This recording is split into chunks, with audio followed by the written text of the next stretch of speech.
On July 16, 1945, the United States government executed Project Trinity. Project Trinity was the first nuclear weapon test in history, taking place in the New Mexican desert.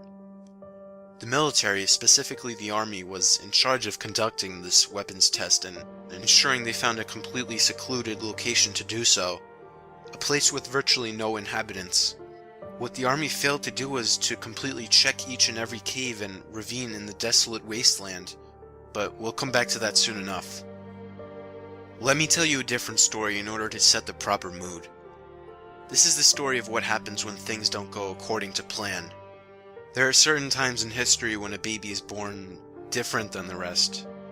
Some are naturally more intelligent, some are simply more attractive, some, however, have differences that are not appealing. Extra fingers or toes, for example, the lack of an eye, a humpback. All of these things are often called mutations by the modern world. Back in the 1930s, 40s, and 50s, mutants were the pariah of society. Parents would abandon them at churches. People would jeer and spit at them as they passed by. It was only in solitude or in groups of similar persons that they found peace.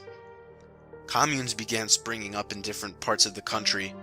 All secluded parts of the country, such as deserts, underground caves, or small islands of the coast. These were the refuges for the outcasts of society. That all changed in 1945. Project Trinity was the starting point for a couple significant things. Obviously, it was a trigger to the end of World War II and the massive arms race against the Soviet Union during the Cold War. Also, it was the beginning of a massive genocide you may otherwise have never known about. Near the blast site of the Trinity was a community of nearly 45 mutants. All of them were killed instantly by the destructive power unleashed in the first successful blast. In 1946, there were 2 more test fires on a commune in the Marshall Islands.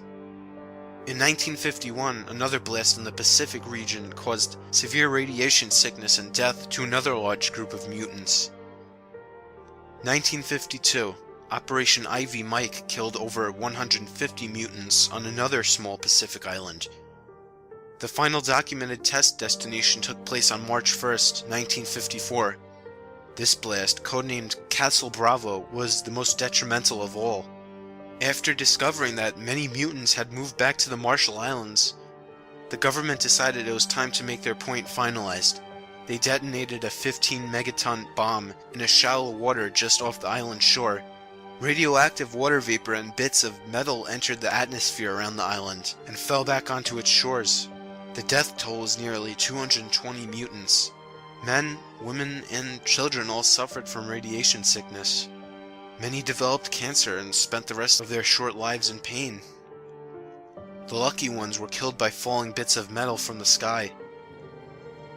What the government doesn't know is that some mutants, not many, but some of us, survived.